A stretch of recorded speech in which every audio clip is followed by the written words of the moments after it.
Hey guys, this is Dennis, the founder of Think Here. And I'm David Griffin, your resident comic book and video game guru. And this is our review of The Walking Dead Season 4, Episode 7. Yeah, Dead Weight. So this is like the second part of kind of like a little two-part, not spin-off, but a little like side story about the governor and how he, they kind of showed like this thing where he's outside of the prison gates.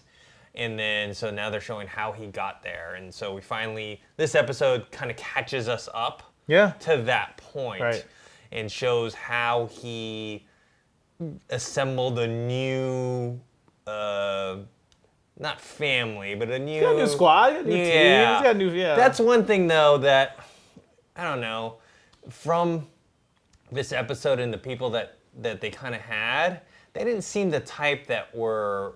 At least I didn't think so, that we're willing to like go and like attack a prison to like get supplies or live there. Right. I don't know. I mean, I don't know. Maybe the governor's that charismatic that he's going to be able to turn all these guys into bloodthirsty. People believe what they want to believe. Yeah. There are parts in here I liked. There were parts in here I didn't like. Let's start off with some good things first, so people don't start writing stuff bad about us. Stop watching the show. Why are you and Dennis even watching the show? Get off. Honestly, if we had like some episodes with the governor, that little girl, that really reminded me. I know you played a little bit of it. It reminded me a little bit of the Telltale game Walking Dead with Clementine, and I think they had a little thing with like the governor and the little girl. I'm fine with watching the little show about the governor and the girl's adventures across the country, but the fact that he's going back there to the prison again, just bringing it back to Rick and them, I'm like, okay, but. This is, Dennis and I talked about this, they've kind of gone full circle here with The Walking Dead. We're now in Volume 8, Made to Suffer. This scene actually probably should have already happened.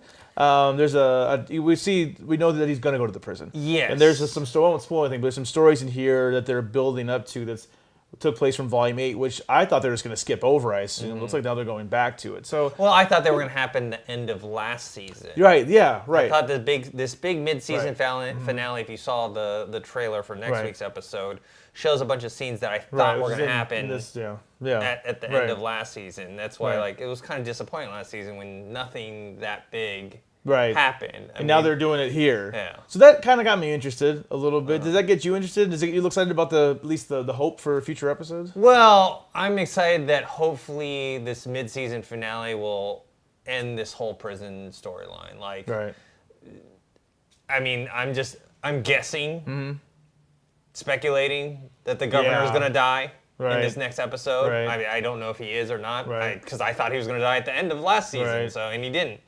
I'm just guessing that he's going to die, and then we're going to resolve this storyline, and they're going to move away from the prison. Yeah, that's kind of what I'm looking forward to. And I am curious, like you said, I wonder how he's going to convince all these people that don't seem like military types. I mean, the girls, have some military background, and the brother, the guy from Fringe, has some military background. But it's like, I don't say be like, hey, we need to take this with a big tank by force and just wipe everything out. But I don't know. We'll see. We'll see how it plays. I don't know. But like I said, I don't know. That part with the guy that played in Fringe, Charlie, he played Mitch. Mitch in this. Mitch, right. I don't buy that he would have just been like, okay, you killed my brother. Right. I'm fine with that, and I'll just follow your lead. Even with a gun to his head, I feel like hopefully next episode maybe we'll see maybe he'll rebel or something. Because it seems like, really, you're going to forgive him that quickly or at least go along with him? It's your brother. Right. Imagine if someone killed a family member of yours, and you're just going to be like, all right, I'm just going to forgive you. Right. Sure, you would pretend like, oh, I'm with you. And then when the opportune time came, you just like, while their back was turned or whatever the hell. Right. And come on, like you guys have to admit, it's a little fast for, what we got, Tara and what's her name? Tara and Alicia. They hooked up. I didn't even know they were together until they were saying like, wait, why are we leaving? Tara's got Alicia. I'm like, wait, they're together already? They flirted once. I mean, don't get me wrong. I'm a guy. I mean, they're two beautiful women. Okay, I'm not against that, but it's like, really? No, there's nothing wrong with that. It's just that they flirted once, and then suddenly when the governor was trying to leave, they're like in a relationship. I'm like, a deep enough relationship where she was. She left with her. Left with them. Yeah, I was like, that's kind of fast. Yeah, they kind of. Like I said, there's moments of like, again, to give the show credit, love David Morrissey as the governor. I think he's great. I don't understand all of his actions. I guess what we do see is that he's still crazy. He has not changed, even though when he was having that discussion with Martinez in the log cabin, he said, "You look like you've changed." He's like, "I have." It's like maybe he's more crazy. I don't think he's changed though. But I don't.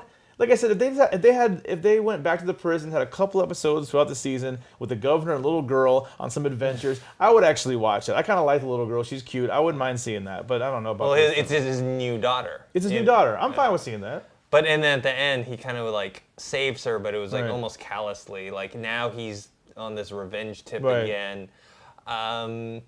Yeah, I think the issue with the governor, they're trying to show that he in trying to be a different person, he's trying to get away from that power position or the leading position. Right. He doesn't want to be a leader anymore. Because he does try to get away. To give him credit, he does try to leave, but the road's blocked. But yeah, he tries to leave because he sees that this Pete guy is weak. Right. And he sees like, okay, we just need this guy's gonna get us killed because this guy's weak and he's gonna be the leader. And then with the Martinez thing, like when he kind of offers him up at the co-crown, the co-leadership position, he kind of flips out and kills him in response because he feels like he doesn't want that, and he's offering it to him, and even this Pete guy kind of half offered it to him. Maybe you can give me some tips and blah blah blah, and it's just like, and so now the governor has fully accepted. Look, I'm just gonna have to be the leader, not because I want to, but because I'm the best at it. Right. Yeah. Exactly. Yeah. And I think what I'm hoping is the resolution. Next week's the mid-season finale. Yeah. So I'm hoping that what happens in this book, which won't spoil, I hope that this gives us a finale that I think we were kind of gypped on last year. Yes. I mean, I think many of you agree that last season's finale was a little bit underwhelming. They hyped it up as this big showdown, and nothing really happened. The only good thing that happened was Andrea died. Yeah, poor Andrea. Andrea's awesome. If you're not reading the comic books, you hear me mention the comic books. Dennis and I read the comic books. Read the comic. You want to hear Andrea be a badass and Andrea be cool?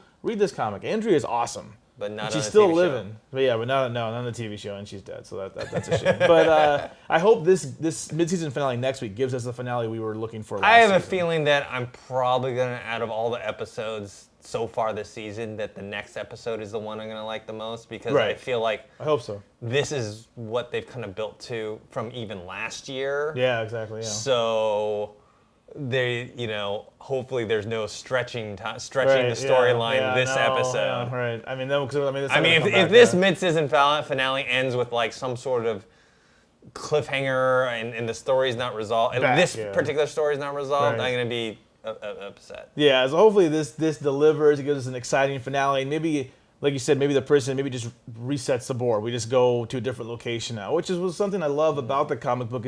I know budgetary reasons they can't do it. It's constantly moving for the most part. They're never in the same location forever. This show feels kind of stagnant. I understand it's budget issues. I understand, but I hope that this gives us maybe a new setting and a new location to look forward to. I hope so. Yeah.